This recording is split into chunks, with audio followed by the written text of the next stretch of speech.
کیا تم جاننا چاہتے ہو دشمن کو خاموشی سے اور مؤثر طریقے سے کمزور کیسے کیا جا سکتا ہے؟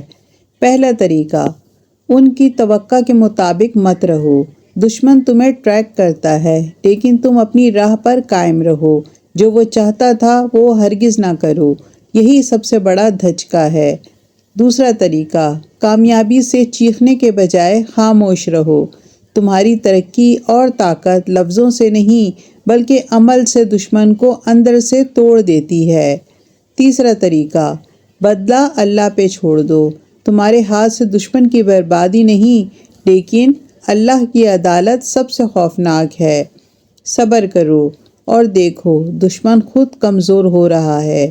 یاد رکھو، کامیابی، صبر اور حکمت، یہ تینوں دشمن کے لیے سب سے خطرناک ہتھیار ہیں۔